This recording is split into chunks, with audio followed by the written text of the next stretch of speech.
stand up and you guys can hop too.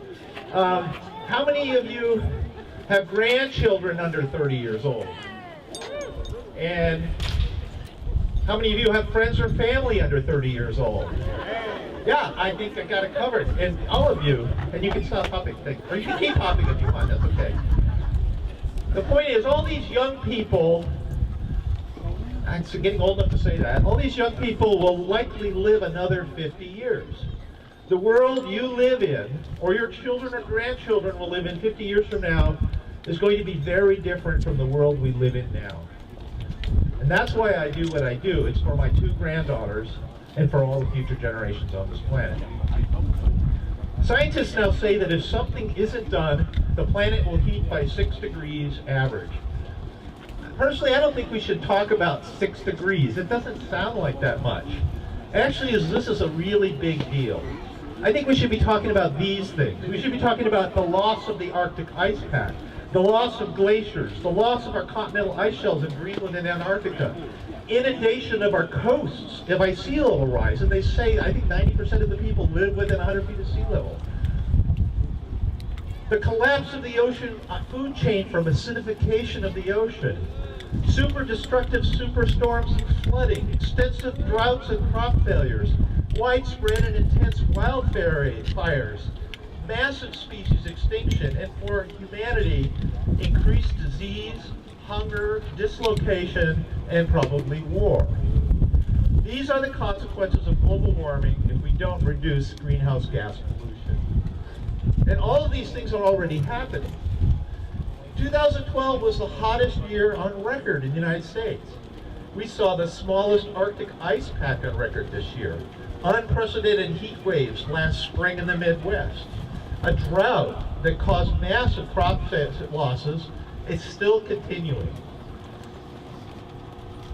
Record damage from tornadoes, record forest fires in the Rockies and in Washington State, and of course Superstorm Sandy. We don't have to fall into despair. I can see your face, oh, yeah. No, but we don't have to fall into despair. This is not inevitable. People are smart and innovative, and we can fix this. The Yale Project on Climate Change Communication, you can go Google that. They have a report called The 6 Americas where they do polling. And they reported last October that a majority of Americans, the first time since Al Gore did his movie, the majority of Americans now believe that humans are causing climate change.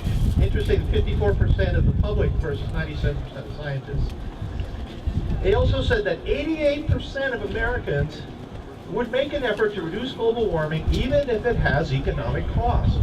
88%. So what's stopping us? There's lots of reasons. I'm not going to go into them, but I think one of the biggest reasons is that we're up against vested interests who don't want to stop making money on fossil fuels. Very good. So what can we do to change that? Actually, it's very bad, but it's good that you know what to do. So what can we do to change that? I once saw a bumper sticker, they're probably still around. It said, if the people lead, the leaders will follow. And I think this is really true with climate change in our country and in our state right now. Anger into action. Hard to change fingers, my fingers are crazy. Keep the momentum. So, as I said at the beginning, we, all of us here today, are the leaders. We need to spread the word that we need to take action now. We can't afford to wait. We can't let someone else take care of this. We each need to find something that we can do, even if it's just one thing. Climate change is big, but its impacts will be local, the solutions will be local. So talk to people you know. Bring it home for them. Do they love Puget Sound? Tell them how acidification is killing the shellfish, how streams will get too warm for salmon. Many elected officials, I think it's important, and as an elected official, a former elected official, I know this is true. Many elected officials want to do the right thing. Van Jones, many people have heard of him, he was in the Obama administration. I heard him on the radio talking about how Obama was like, I need people to stand up for things. I can't do anything unless there's a groundswell to support me. And I think it's really true for all elected officials. They want to help us They need us to demand the action. They need us to push for climate change and to create the political space so they can do the right things. So that's your job. Pick one thing to work on to help climate change. Talk to your friends. Ask them to do one thing to stop climate change. Ask them to ask their friends. We need to solve this problem. We need action now. We need us to join together to make it happen. Action starts with each and every one of us. Thank you. Yeah, originally being from Madison, Wisconsin, yesterday there was an Idle No More rally at their state capitol in 5-degree weather, so I'm grateful to have such a nice, crisp, even balmy day for our Capitol rally.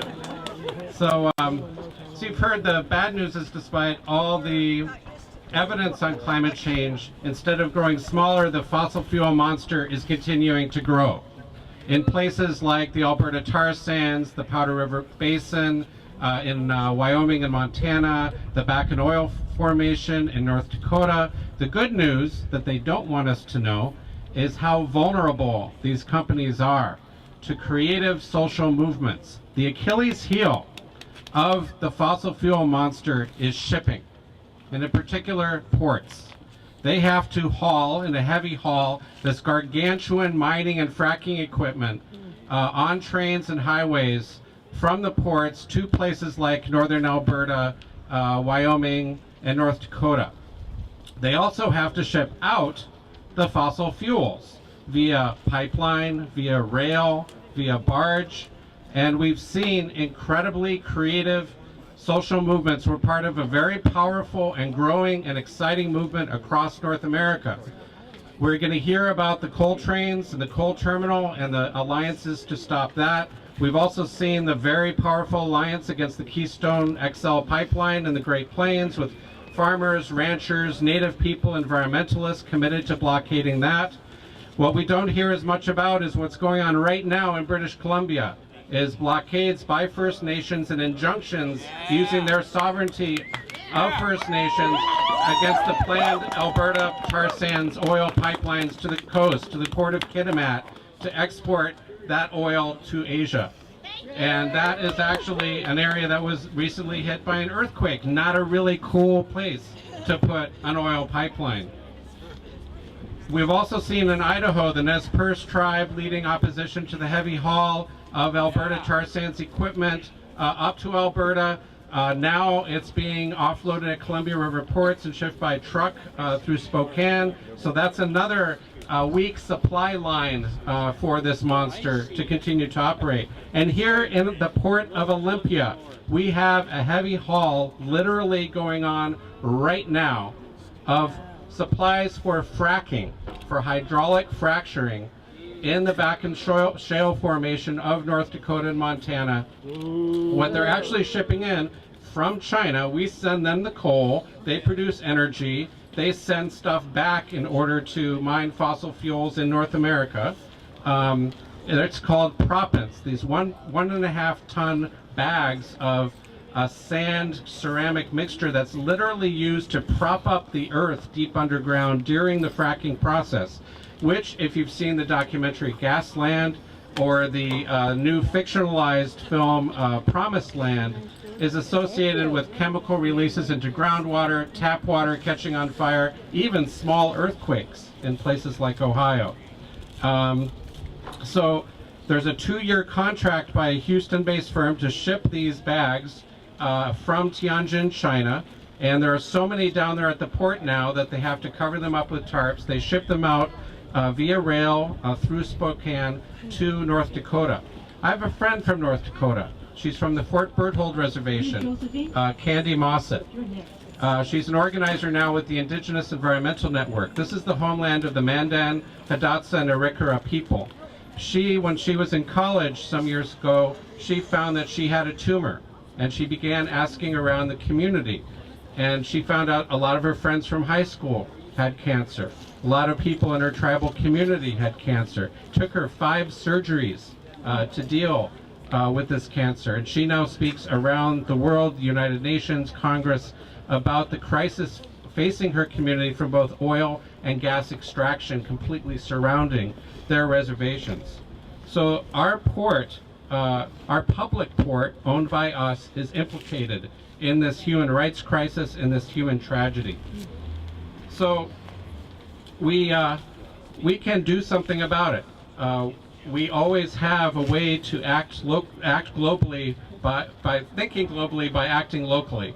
And I don't know if you remember, but we actually have had protests at the Port of Olympia before.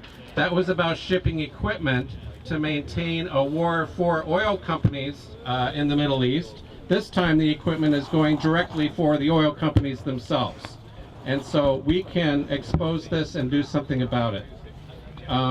The port in our supposedly environmental community of Olympia can do what the port and the people at Grays Harbor did when they said no to the coal terminal. So here in Olympia on the environment, let's keep up with Aberdeen and Hoquiam, shall we? We can say yes to port jobs built on more stable economy than the unstable boom and bust economy of fossil fuel extraction. We can be pro-union and anti-fossil fuels at the same time.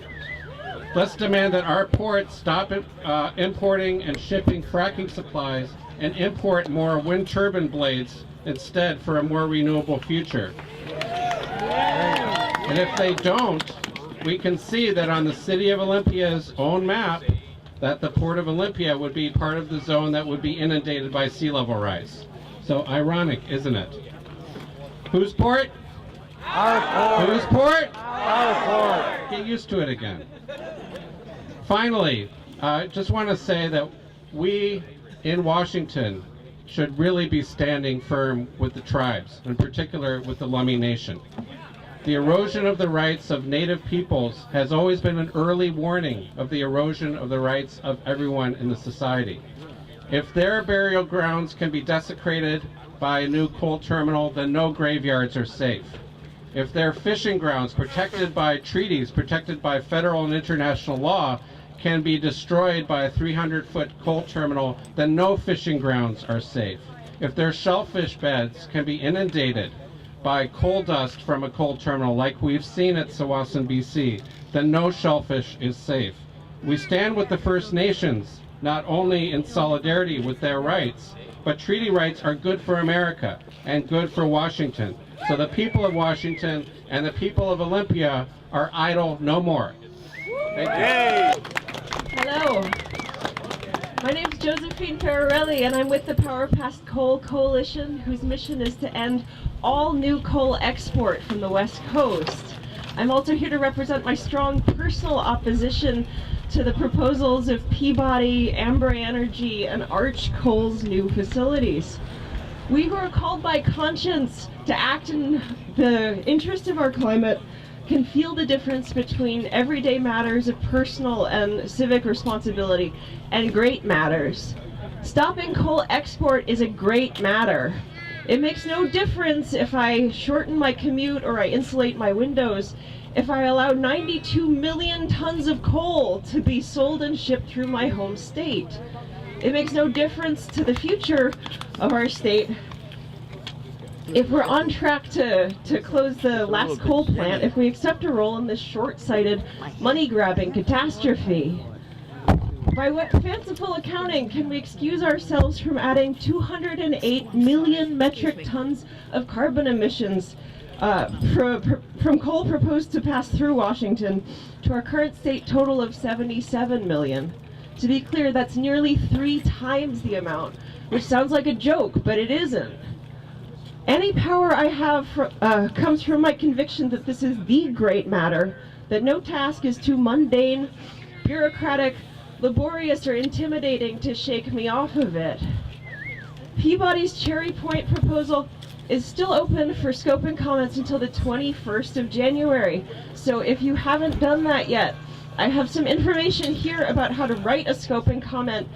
Please send it directly through the website or through the mail. We've heard recently that there's been some possible foul play with their email address. The emails are not going where they should be. No surprise. Also, if you don't have a yard sign, they look like that, put them up. The legislators need to see them. They need to see that everybody in their neighborhood, in this town, will not stand for coal trains. Our task is to comment thoroughly and to tell our legislators to represent our interests here, that this proposal is not in integrity with our state's efficient and progressive character. Our state's environmental protections can still serve us. They do have teeth, but it's our job to remind them when to chew. We can stop them because we have to stop them, and it is our responsibility. Thank you.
Just a wandering worker, I go from town to town, and the police make it hard wherever I may go, and I ain't got no home in this world anymore.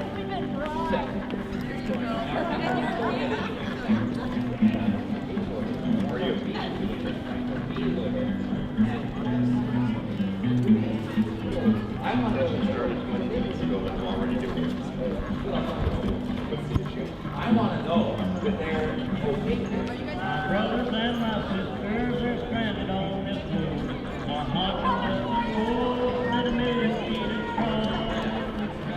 Rich man took my home and moved me from my door, and I ain't got no home in this world anymore.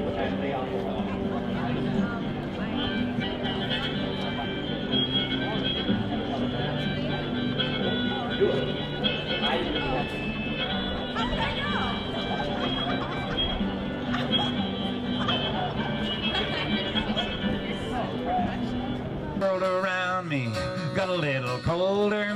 Well, then a voice came calling at my shoulder. Said it don't belong to you or me. No, it ain't my land, and it ain't your land. Could be a rich land, but it's a poor land, 'cause of the few that hold it in their tight grip hands. So it don't belong to you or me.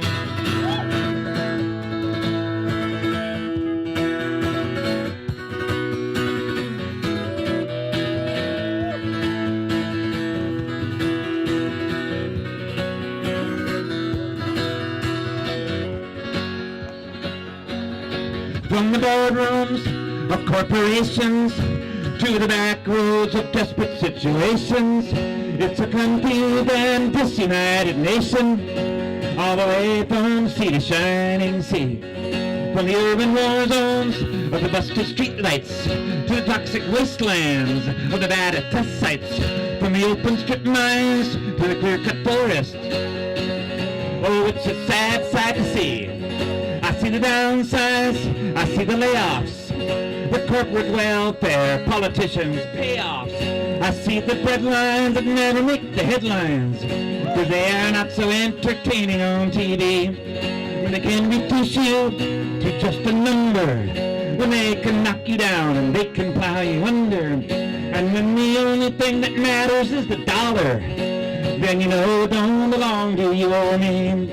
No, it ain't my land, and it ain't your land. Could be a rich land, but it's a poor land, because of the few that hold it in their tight grip hand, so that it don't belong to you or me. But there was a time when this song was greater, but that was then, and this is later. And there's a hole in the heart that's like a crater, and they say it's gonna be the death of me. So let's take this song back, let's take this country, take back our future. It's our duty to stand up tall so that everyone can see. Then this land will belong to you and me. And it will be your land, and it will be my land. From California to the New York Island, from the Redwood Forest to the Gulf Stream waters, this land will belong to you and me.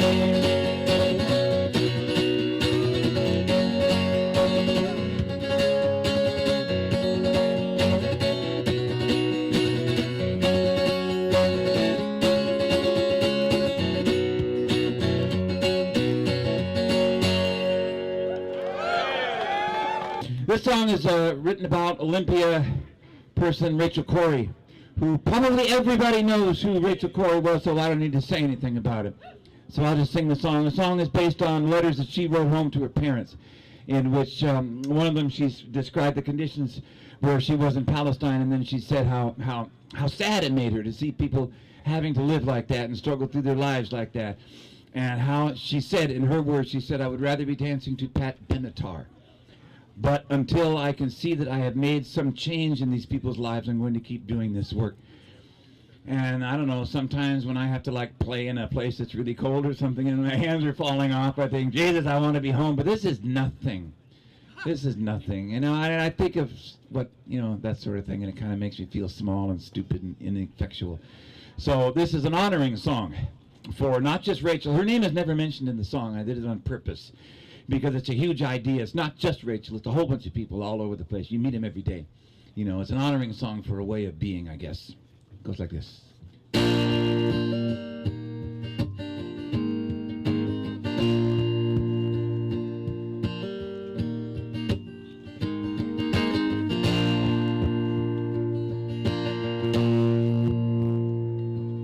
You know, I was always the one I could never stand idly by.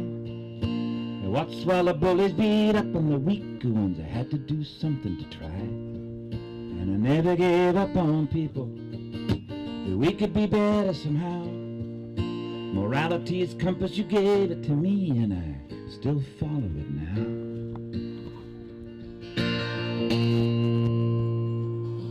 Well, I couldn't stop thinking about it. No, I couldn't get it out of my mind. The pictures, the stories, the pride of the people in occupied Palestine, and how my government makes me complicit with the political aid that they send. So I packed up my bags and I headed to Rafah to work with the ISN. And I'd rather be dancing and falling in love. But if I can just watch from a distance, then what am I made of? Mama, these people are so good to me. They treat me like a one of their own. They feed me and see to my needs. They let me sleep in their homes. And Papa, their lives are so hard. The gunshots every night, the roadblocks, the strip searches, humiliations. Papa, it just isn't right.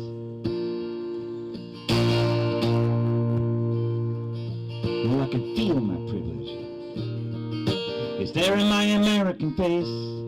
I could wave my passport around like a flag, and I would be safe in this place. For these child soldiers of Israel, they look like the boys back home. And if it wasn't for American money, they'd have to leave these people alone. And I'd rather be dancing to Pat Benatar. Oh, but somebody has to do something about it, and here we are.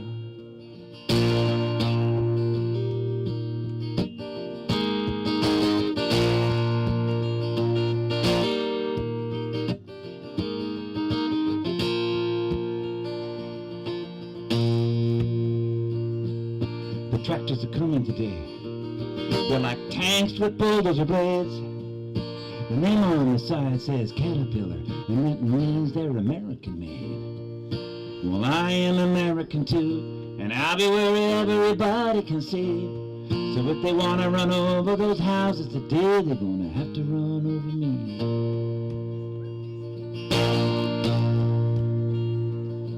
But it's dangerous taking a stand, but it's dangerous running away. And sometimes you have to face up to the danger, there is just no other way. For there is just beautiful dreams I have seen in the eyes of a child. And if I can just make one little difference, then I think my life is worthwhile. And I'd rather be dancing, instead I'm saying goodbye. But we'll meet again when it's over, don't cry. And I'd rather be dancing, and surely we'd all rather be. And someday we'll dance in the world that's peaceful and free.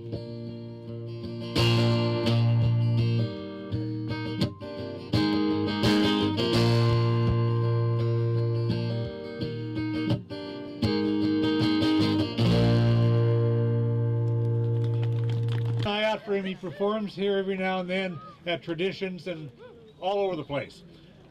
We have another speaker who is a local great expert on climate, and I especially like the way he connects the dots between climate and other issues.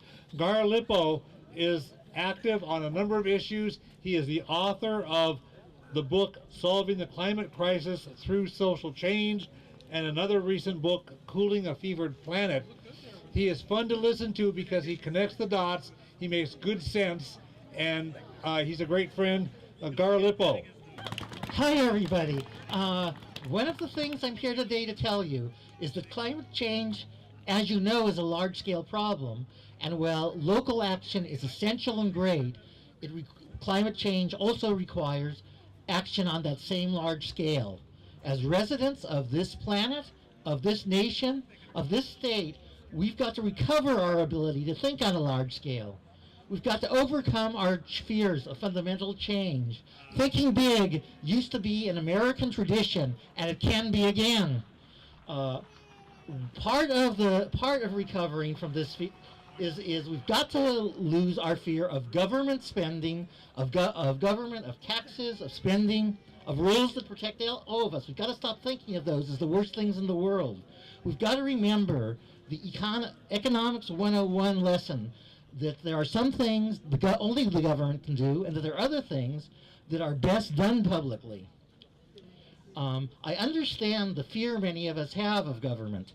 While our government is controlled by powerful interests that act against the wishes and needs of the majority, government doesn't serve its citizens.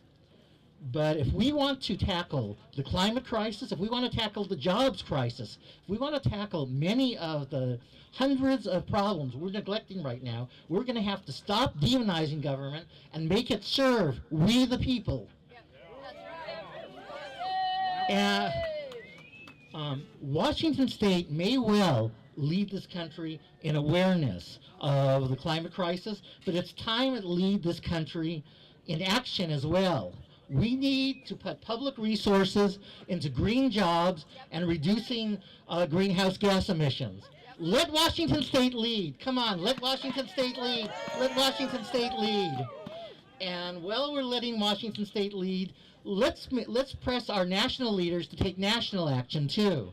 Right now, we spend as much on war and military facilities as about the same as the rest of the world combined. Far more than we need. We should take some of that waste and use it to fund green jobs and green energy. Wind farms, not warfare. Come on, wind farms, not warfare. Wind farms, not warfare. Wind farms, not warfare. Wind farms, not warfare. Wind farms, not warfare. Wind farms, not warfare.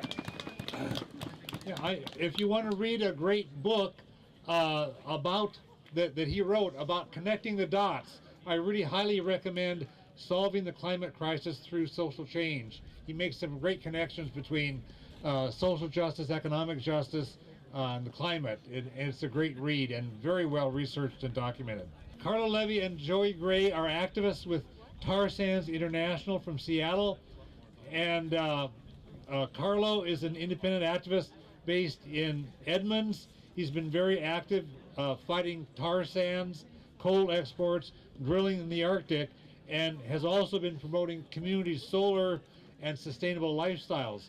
Joey Gray is a librarian and an independent activist with Tar Sands Action Seattle. She's helping to educate people throughout our region about the dangers of tar sands fuel and about the many things that we can do to protect this place that we call home. I want to welcome these two folks. I haven't met them before. I'm looking forward to hearing them now. Thank you. Hello, I'm Joey Gray, and I'm from here in Olympia. I was born just right over there many years ago, and since that time, this region has become paved over, and more the trees are gone, and we've all experienced that, and this is the time when we can start shifting that. We live in a place that is surrounded by water. These estuaries are the transformational place between the freshwater and the saltwater at the base of the Salish Sea that extends all the way up to the north end of Vancouver Island. This whole watershed is being affected profoundly by tar sands and other fossil fuels, and so I'm going to focus on the tar sands here today. But first I want to recognize the Deschutes River and the Nisqually River coming down from the Cascades, and T. Swank, our Mount Rainier, and her sister Mount St. Helens, and the water coming from those areas and the fire from those mountains are part of this place we call home. I want to recognize the sun and the rain from the south and our big mother to the west, the Pacific Ocean, who's being acidified terribly by our actions. And I also want to say this is my first job was here in this building. Can you hear me? Okay. I was a page for the Washington State Senate, and so I'm back here outside saying we are calling on our legislators to, in every single policy decision and law that they enact this session, to consider the climate and to consider the fuel reduction, conservation policies, and ways that we can live sustainably, like bicycling and growing food here at home. You know, all those things we can do are really powerful. And I also want to thank the Nisqually and the Chehalis and the Squaxin and the Skokomish people for taking care of the water here.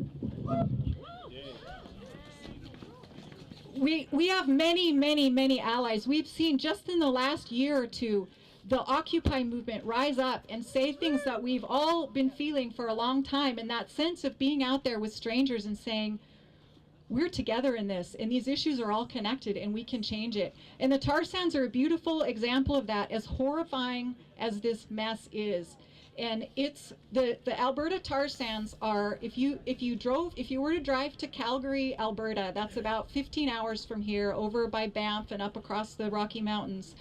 And then about 3 hours north of that is Edmonton, and then these gigantic oil excavations. It's not like drilling for oil, it's scraping the boreal forest off the earth, and these forests are slow growing, sparser forests than we know here, and taking swaths of these forests apart, like the size, they want to take the size of England. It's unimaginable, and the people who go there are prepared for it to look like Mordor, and it's worse. And where that oil is coming, it's coming from pipelines in this network. Already, the Kinder Morgan company owns a pipeline called the Trans Mountain Pipeline that comes down from Edmonton to Burnaby near Vancouver, BC. And that's been happening for 50 or 60 years now. And the Kinder Morgan company is owned by Richard Kinder, who is formerly the COO of Enron. Is this who we want to trust with our environment? No. So they have plans, or I should say proposals, and it's a harebrained scheme. It's a fantasy. They want to say it's plans. It's not plans. It's not. We can't let it happen. What they want to do is double or more this pipeline coming down, letting super tankers go through the Salish Sea out from Vancouver, around by Port Angeles, by the San Juans and out, to global markets. And this isn't about us having more oil here ourselves, why we would want that anyway. And I can assure you that the people in Beijing this week don't want any more fossil fuel in their air either, because the city is basically being shut down from pollution. So there's this gigantic network of pipelines coming out from the Alberta tar sands. It's right up in the middle. It's a really hard to get to place for exports. And so they're trying to build pipelines all the way out to Maine, Portland, Maine, out down to Texas, which Carlo's going to talk about. This proposed expansion into our waters, and then the Enbridge's proposed Northern Gateway pipeline up to Haida Gwaii, which somebody mentioned earlier has just had in October a 7.7 earthquake, and just earlier this month a 7.5 earthquake. It's a terrible place for a fossil fuel port. So I want to talk a little bit about things we can do. We can specifically ask our legislators this session to pass stronger climate rules in every law, to examine the fuel sourcing for our vehicles that our state money buys. We can do that in our municipalities as well. The state of Washington is a customer, and we as the people of Washington state can say, we don't want this stuff. We don't want it in the 5 refineries that are in Washington state. We don't want it in our vehicles, and we don't want it in Puget Sound. And with that, I try to exemplify in my life some of those changes. I used to have a career where I traveled internationally, and I've given up that career. I don't want to get legitimacy anymore from my flights.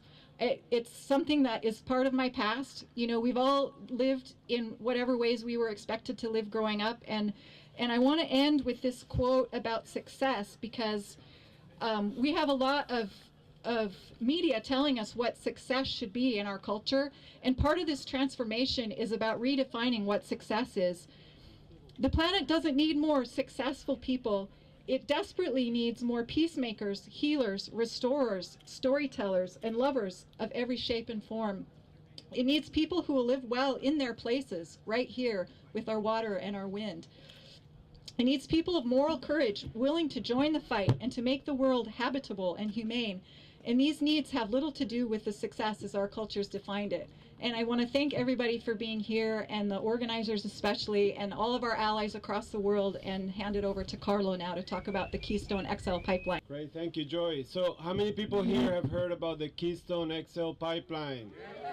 Everybody. Okay, so we all know that it's the fuse to the largest carbon bomb in North America, because it would basically allow the expansion of the tar sands, and we've already heard from Joy, you know, how destructive the tar sands are, and it would basically mean that the climate crisis would be unrepairable. So, as all of you know, back in January 2012, Obama delayed the authorization of the Keystone XL pipeline till a more thorough environmental review got done.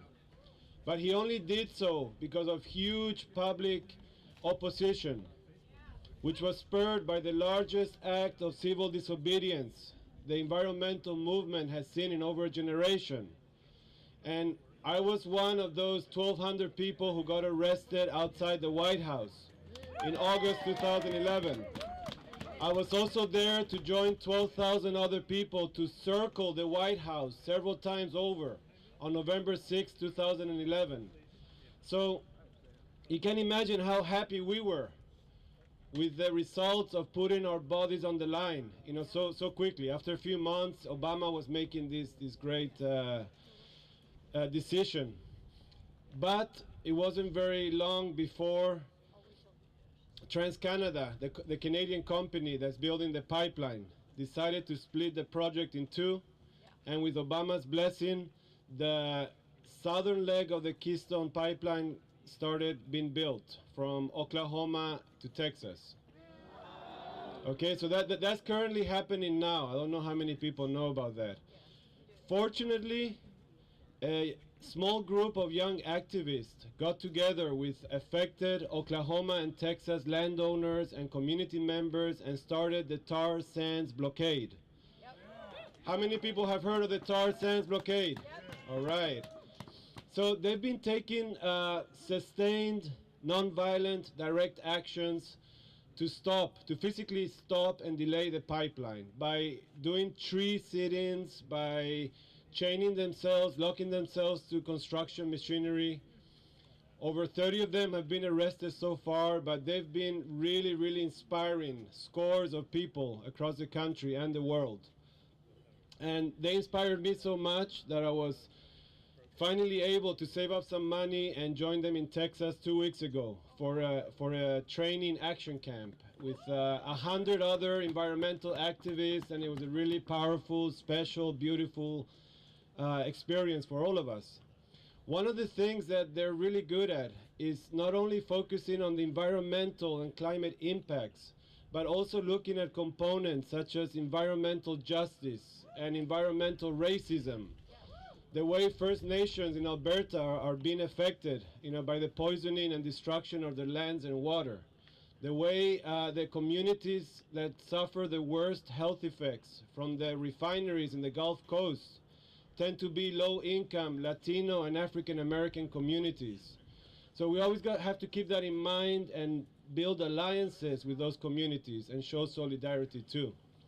So last Monday, 100 of us descended on downtown Houston and stormed the lobbies of 2 buildings with TransCanada offices and stopped business as usual by doing die-ins, street theater, all kinds of non-violent tactics. So that was a really powerful experience. In spite of all this, most of us are expecting Obama to authorize the northern leg of the Keystone Pipeline in the coming months.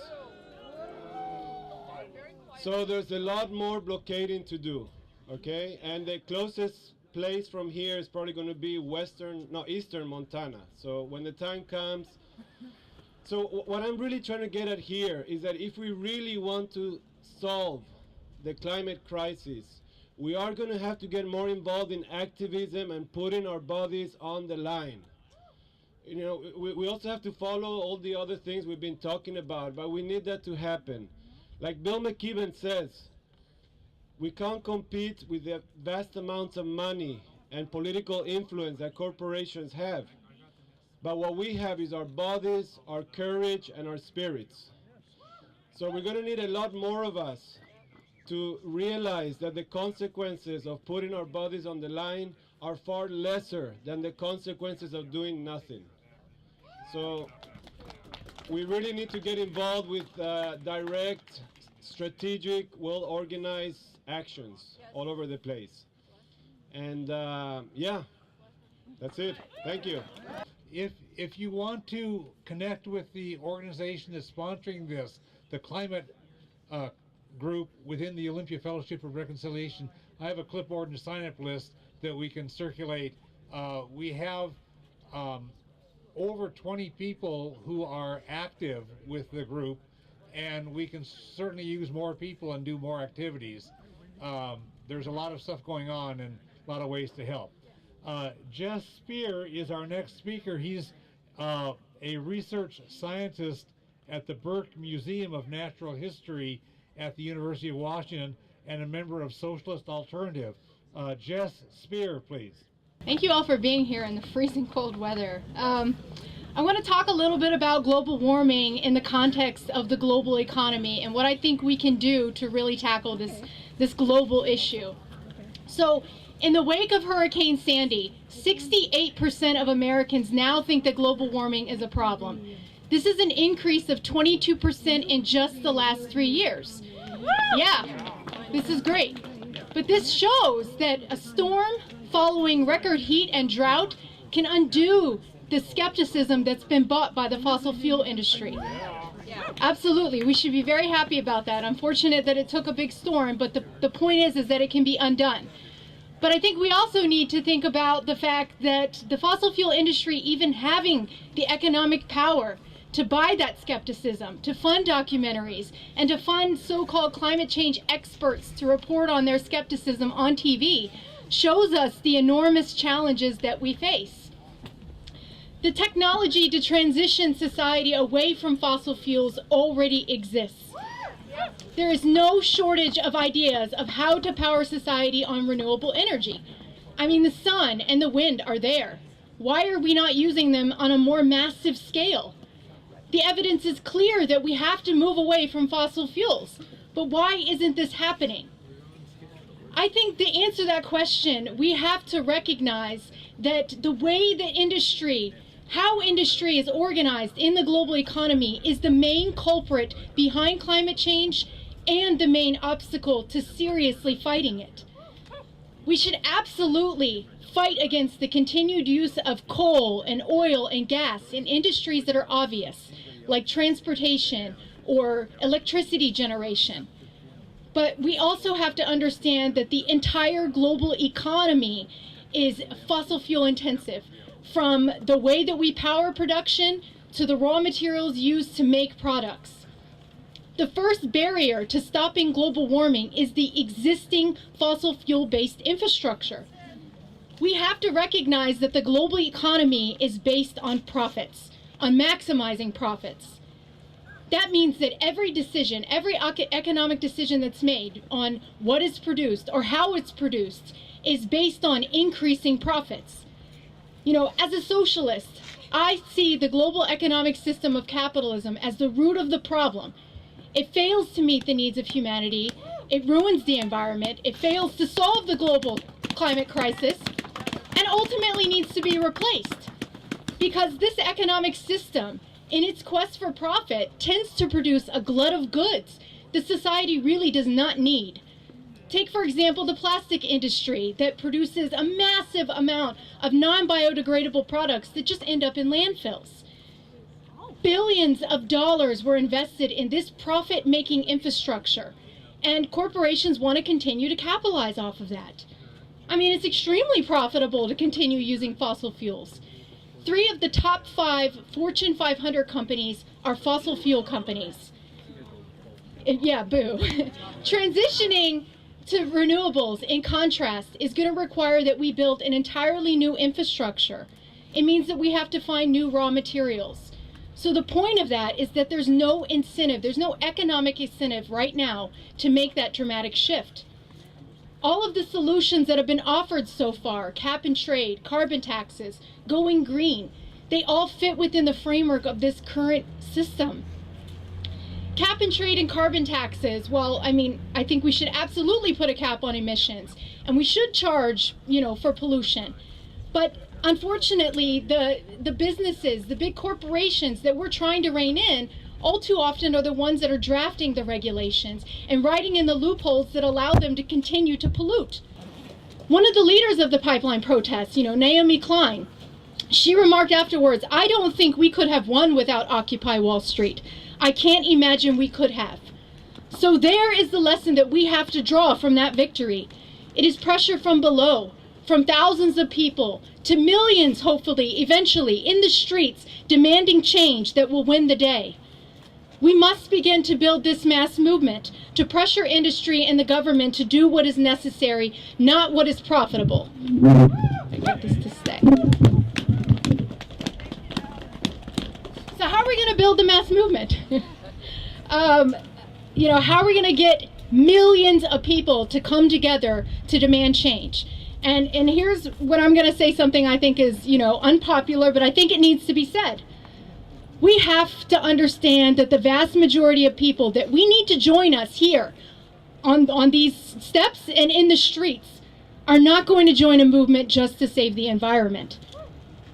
It's not because they don't care, it's because they're struggling to survive. And when you're struggling to put food on the table for your family, you can't also worry about the concentration of greenhouse gases in the atmosphere. But the solutions to helping people gain financial stability and stopping global warming are intimately linked. Millions of people need good jobs, union jobs, jobs that pay a living wage with good benefits, And we need millions of workers to build a new electric grid. We need more mass transit, and we need millions of solar panels and windmills. A massive jobs program to power society on renewable energy could put all of these people back to work and put us on a path to a sustainable future. Yeah. So, yeah, absolutely. So the environmental movement has to build alliances with unions, and we have to help rebuild the labor movement in this country. If we want to build a movement powerful enough to challenge this global economic system, we must put the focus on the demand for jobs. To keep up the momentum and help this movement grow, we need victories. We need the victories like Carlo mentioned about, stopping the Keystone XL pipeline. And here in Washington, if we can help to really build a movement to stop the coal terminals here in Washington, yeah, we can help build the confidence that if you stand up and fight back, you can win, so that the coal terminals can't not only be built in Washington, but not Oregon, not California, not up and down the whole entire West Coast. They won't find a single city that will allow it. So, absolutely. Beyond building movements, we have to pressure government by supporting independent candidates. We have to build the movement within the electoral system as well.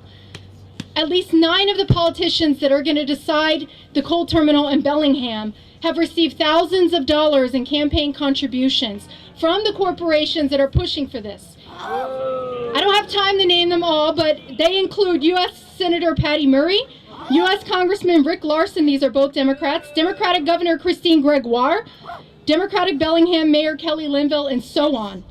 And Obama has clearly shown that he's not going to stand up to big oil. He pushed to allow Shell to drill in the Arctic. And he's overseeing the largest increase in domestic oil production in a generation. So we have to stop supporting the parties of big business and Wall Street and instead run our own candidates. This can be done. Socialist Alternative ran an independent candidate for state legislator, challenging the most powerful Democrat in the Washington State House of Representatives, Frank Chopp. We got 20,000 votes, 29% of the vote, with a shoestring budget and a handful of volunteers. This shows that it's possible to not only challenge the Democrats, but to win true representation. In 2013, we are calling on activists and everybody on the left to help us build a left slate of candidates to run for the Seattle City Mayor and also the Seattle City Council. If you want to help with this effort, please come see me after the rally or go to our table and sign up. I'm confident that we can build this movement and that we can build an electoral challenge powerful enough to pressure industry and government to do what's necessary. And I look forward to working with everybody here to make that happen. Thank you. We want to welcome Jim Page back for another brief set. Thank you so much, Jim.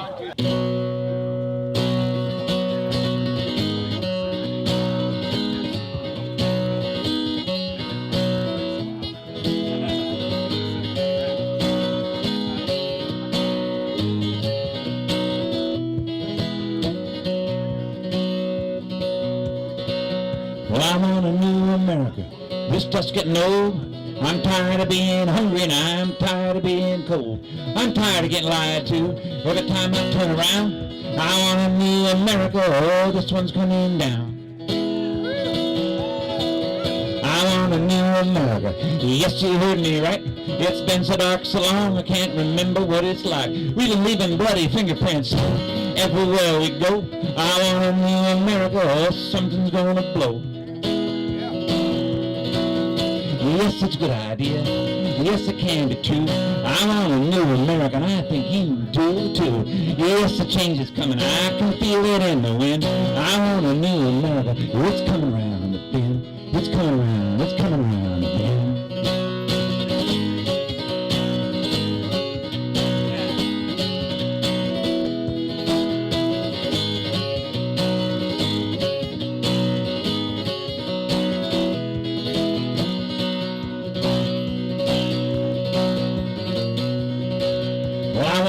America, one where I can be proud, where I can hold my head up and I can say it right out loud.